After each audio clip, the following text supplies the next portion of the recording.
Let me say this clearly, and I want you to hear it without filters, without headlines, without political spin. China will never bow. Not to America, not to pressure, not to fear, and this isn't about arrogance. It's about identity. You can't erase 5,000 years of survival.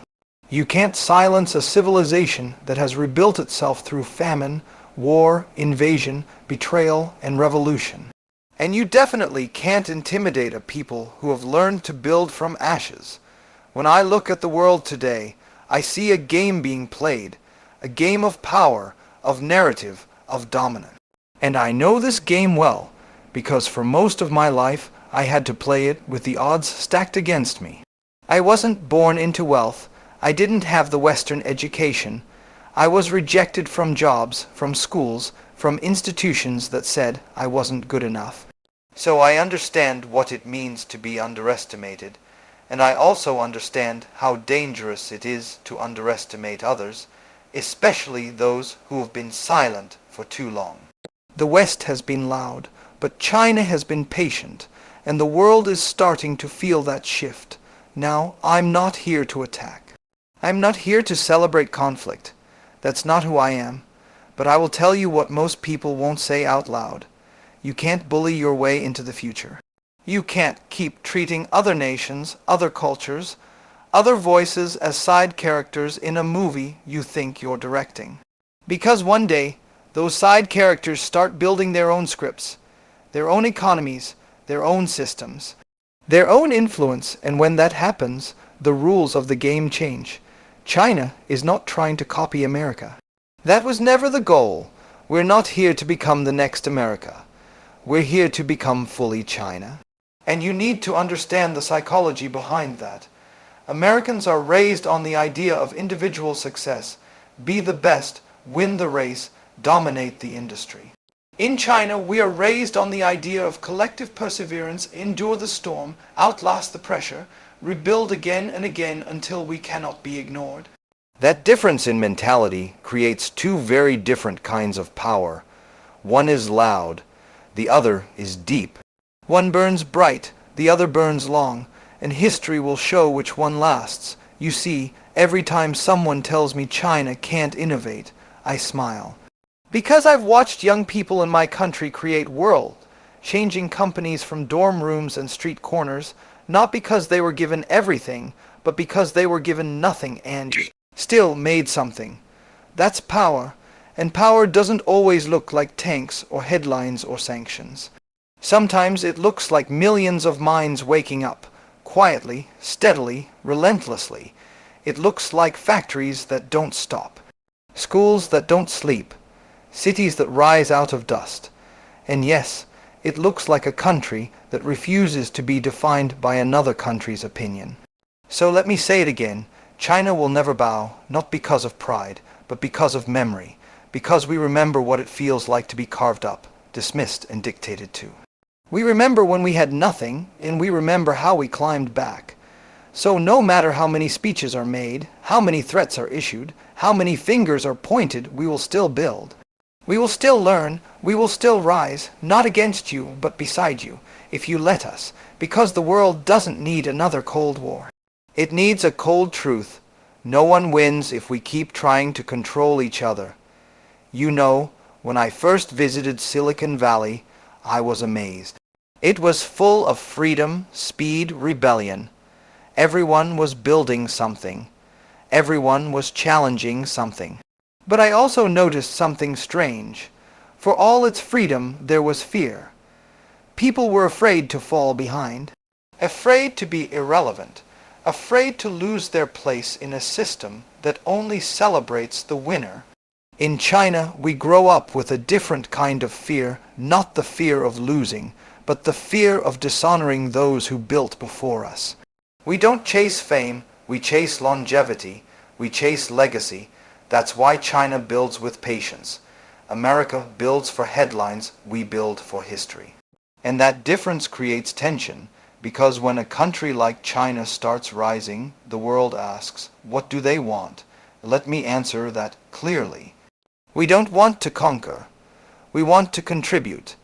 but we will not be treated like a threat for choosing our own path. I once told a group of entrepreneurs in Hangzhou, don't copy Silicon Valley, understand it, respect it, but build your own valley. That's the mindset we need globally. We don't need one model forced on the world. We need many models, side by side, learning from each other, without trying to dominate each other. But dominance is addictive, and the West, especially America, has become used to being the center. The judge, the referee, the teacher. But what happens when the student builds a new school? What happens when the others start teaching, too? That's what's happening now, and it's uncomfortable. But growth is always uncomfortable. I've seen it in business. When you stop being the underdog, people stop cheering for you. They start questioning you, doubting you, fearing you, and fear makes people act irrationally. That's what we're seeing on the world stage, tariffs. Sanctions, propaganda, fear disguised as policy, and let me be honest, this doesn't just hurt China. It hurts the world, because when big nations fight like insecure children, everyone else suffers. The markets suffer.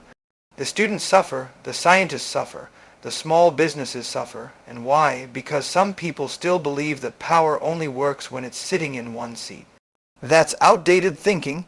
Power today is distributed. Influence today is earned, not forced. Respect today comes not from control, but from contribution. That's why I stepped away from my company, not because I was defeated, but because I knew the mission must outgrow the man. I had to let go so others could rise. That's how you build real legacy. But the West doesn't understand this model yet. They still think leadership means being the loudest voice in the room. But leadership, real leadership, means being the one who builds when others are busy blaming. Being the one who plants seeds when others are burning bridges. So let me ask you, are you planting seeds? Or pointing fingers? Because it's easy to criticize another culture when you don't understand its soul. It's easy to label a country aggressive just because they won't play by your rules. But have you ever asked why they made different rules? Because of different history, different trauma, different battles, China was humiliated for decades. Invaded, exploited, silenced, we don't forget that. But we also don't build on bitterness, we build on vision.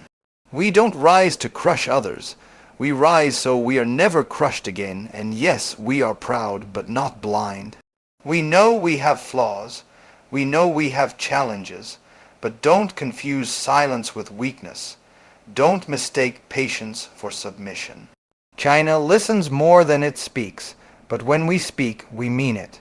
So when I say we will never bow, it's not just political. It's spiritual. It's the soul of a people saying, we've come too far to kneel now. And I want young people, especially in the West, to understand this. The future will not belong to the loudest country.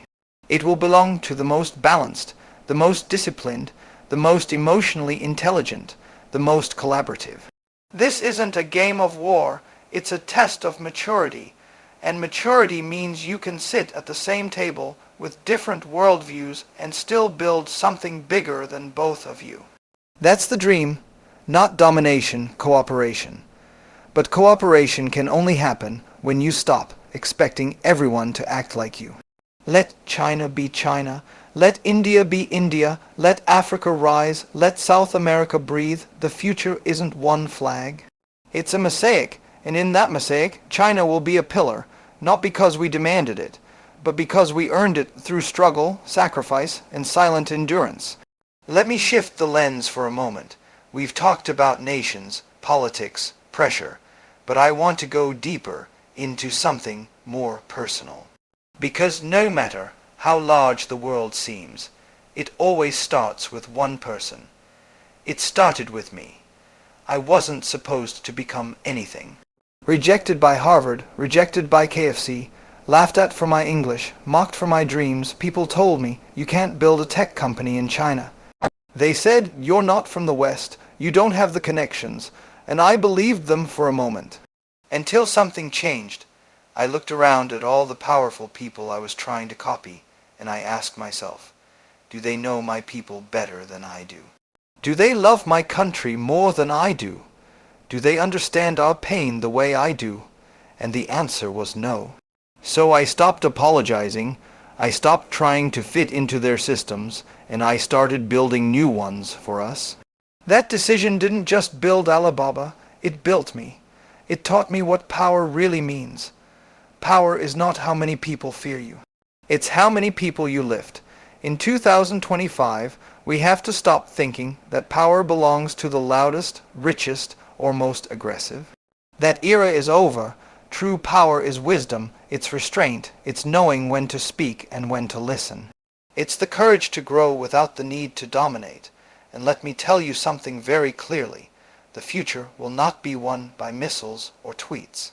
It will be won by minds and hearts, by leaders who can understand both East and West, by people who know that unity is not sameness, it's shared purpose.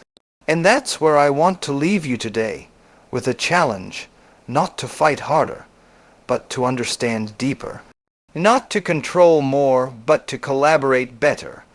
Not to focus on whose flag is highest, but on whose future is strongest. Because this century will not belong to one country. It will belong to those who can think globally, act locally, and serve humanity, not ego. If you're a young person watching this, don't get caught in their fear. Don't inherit their bitterness. Don't carry their insecurities. Learn from all sides, but build your own center. Speak your language. Honor your roots, but think beyond your borders. That's the real future, and I'll tell you why it matters. Because I've been in rooms with world leaders, and the saddest thing I see is this: so many powerful people are still afraid. Afraid to lose control, afraid to admit mistakes, afraid to be second, but real leaders aren't afraid of being second. They're afraid of leaving the world worse than they found it. So don't be afraid to build something that doesn't exist yet. Don't be afraid to be misunderstood. Don't be afraid to rise even if no one claps. Just make sure when you rise you're lifting others, not stepping on them. Because that's the kind of power the world desperately needs right now. And if you ask me, why will China never bow? I'll tell you the same reason I never bowed to rejection. Because I wasn't building for approval. I was building from identity, from purpose, from truth. And when your roots are deep enough, you don't bend in the storm, you grow through it. So to every young dreamer in the East, in the West, wherever you are, build, lead, but never bow. Unless it's to wisdom, that's the only power worth following. Thank you. China isn't rising to dominate. It's rising to remember who it is. And that's a message the world needs to hear before it's too late. Back, hand index pointing right, comment below. Power is purpose, not control. Fire share this with someone who needs to understand what real leadership sounds like. Brain save this video and come back every time you feel underestimated.